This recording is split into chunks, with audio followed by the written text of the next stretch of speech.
mi nombre es Franco Valera, estudiante de la sección número 2 de Ingeniería Informática. Hoy hablaremos, mis compañeros y yo, sobre su proyecto física. Mis compañeros son Andrés Hernández, Jamie Morillo, Robert H. y mi persona, Franco Valera. Una carga puntual es una fuerza, masa o carga eléctrica concentrada en un área o en un punto en específico, idealizándose como adimensional. Su tratamiento depende del área en el que se aplique. Carga eléctrica. La carga eléctrica es una propiedad fundamental de la materia que reside en partículas subatómicas como protones y electrones. Se manifiesta a través de la fuerza de atracción y repulsión y es la base de todos los fenómenos electromagnéticos. Interacción eléctrica. Establece que la fuerza entre dos cargas puntuales es directamente proporcional al producto de sus magnitudes o es inversivamente proporcional al cuadrado de la distancia que los separa. Potencial. El potencial eléctrico en un punto es el trabajo necesario por unidad de carga para mover una carga positiva desde el infinito hasta dicho punto contra las fuerzas del campo electrostático. Diferencia de potencial. Es la energía necesaria por unidad de carga para mover electrones entre dos puntos en un circuito. Es el impulso o presión que empuja a la corriente eléctrica a fluir. Relación con el vector campo. Relaciona la posición espacial con una magnitud vectorial como velocidad, fuerza o dirección, indicando cómo una variable cambia en toda una región. Buenas, mi nombre es Robert H. y les voy a hablar sobre los siguientes puntos. También les voy a hablar sobre qué es un dipolo eléctrico. Un dipolo eléctrico es un sistema formado por dos cargas puntuales de igual magnitud, pero de signos opuestos. Estas son separadas siempre por una distancia fija. Movimientos de cargas de campos eléctricos. El movimiento de una partícula cargada dentro de un campo eléctrico se rige por las leyes mecánicas clásicas, o sea, las leyes de Newton, combinadas con la electrostática. La clave fundamental es que el campo eléctrico ejerce una fuerza mecánica sobre cualquier carga que se encuentra dentro de su espacio. Ahora, hablando de distribuciones continuas de carga, hay tres tipos de distribuciones continuas de carga. Dependiendo de la geometría del objeto donde se distribuye la carga, utilizamos una variable matemática llamada densidad de carga para describir cómo se reparte, ¿no?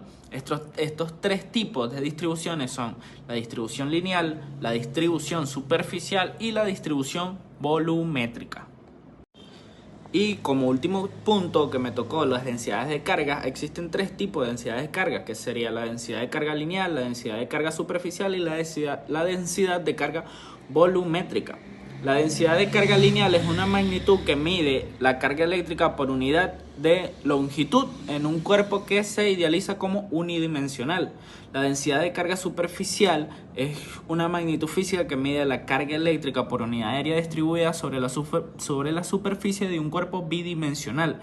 Y la última, que sería densidad de carga volumétrica, es una magnitud que mide la cantidad de carga eléctrica por unidad de volumen contenida en el interior de un cuerpo tridimensional. Buenos días, mi nombre es Andrés Hernández y hoy vamos a conectar tres conceptos fundamentales de la electrostática: cómo calculamos los campos eléctricos, cómo reaccionan los materiales conductores ante ellos y cómo aprovechamos todo esto para almacenar energía. Primer punto, ley de Gauss y forma de los campos. Para entender el electromagnetismo, el primer reto es calcular el campo eléctrico generado por distintas distribuciones de carga. Aquí es donde la ley de Gauss se convierte en nuestra mejor herramienta. Esta ley nos dice que el flujo eléctrico que atraviesa cualquier superficie cerrada es proporcional a la carga que está encerrada en su interior. Lo fascinante de esta ley es que si elegimos superficies imaginarias que se adapten perfectamente a la simetría del objeto, llamadas superficies gaussianas, calcular el campo se vuelve muy sencillo. Esto nos permite deducir tres escenarios geométricos clave. Primer escenario: en una carga esférica. El campo se propaga radialmente en todas direcciones. Desde el exterior, la esfera se comporta exactamente igual que si toda su carga estuviera concentrada en un solo punto central. Segundo escenario geométrico: en una carga lineal, como un cable largo. El campo se expande de forma cilíndrica hacia afuera y su intensidad disminuye de manera inversamente proporcional a la distancia. Tercer escenario geométrico, en un plano infinito. Ocurre algo muy curioso. El campo eléctrico es completamente uniforme y constante. No importa qué tan lejos o cerca te encuentres del plano, la fuerza del campo no cambia. Segundo punto. ¿Qué ocurre cuando el campo se encuentra con un conductor? Ahora que sabemos que se comportan estos campos en el espacio, veamos qué pasa cuando interactúan con la materia, específicamente con los conductores eléctricos como los metales.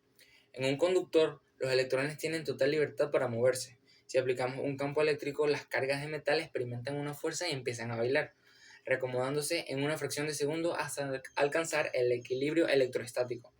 Cuando este equilibrio se logra, se cumplen 4 propiedades asombrosas. Primera propiedad, el campo eléctrico dentro del conductor es exactamente cero. Si quedara algún campo interno, las cargas se seguirían moviendo.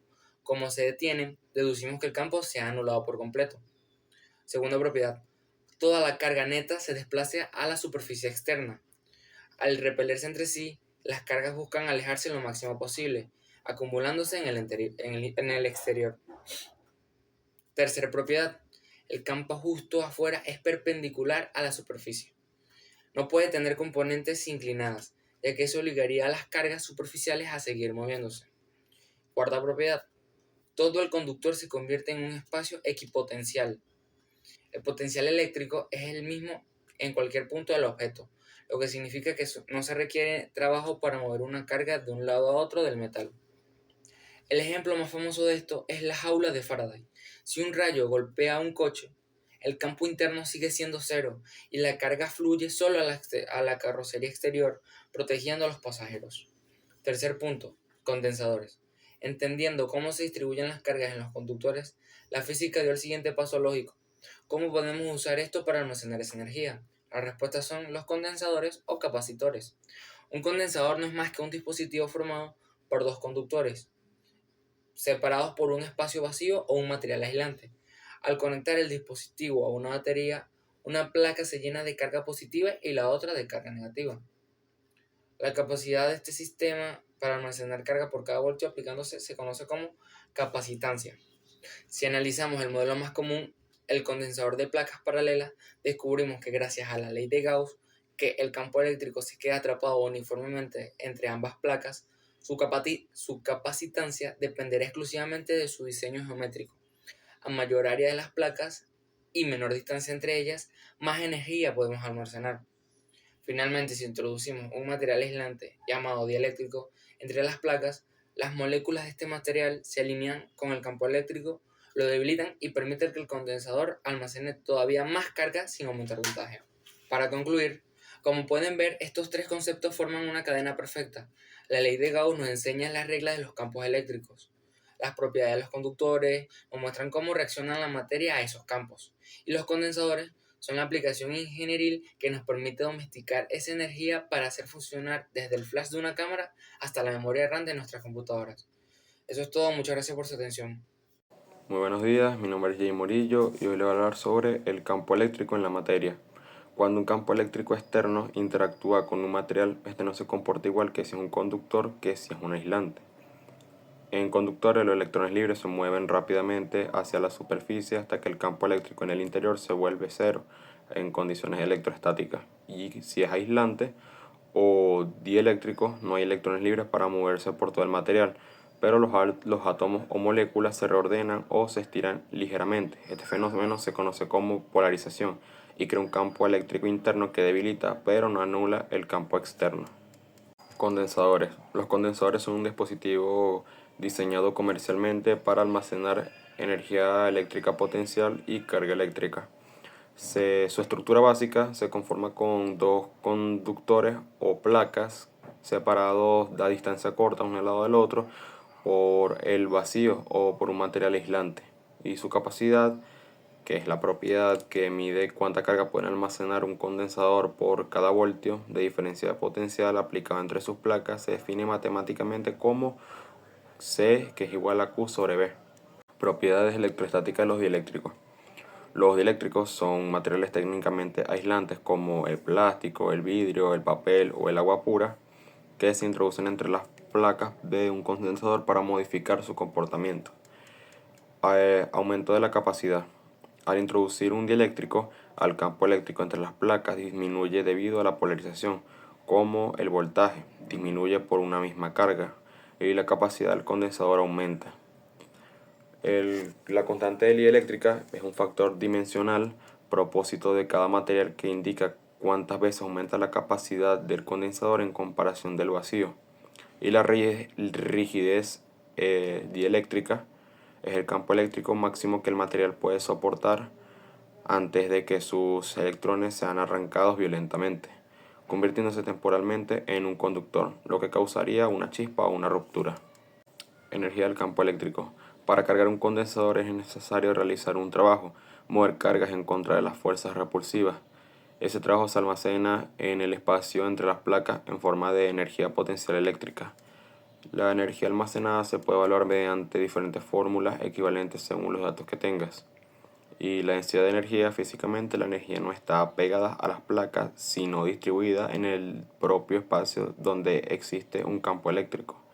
Y la cantidad de energía por unidad de volumen en el vacío depende directamente del cuadrado de la magnitud del campo eléctrico.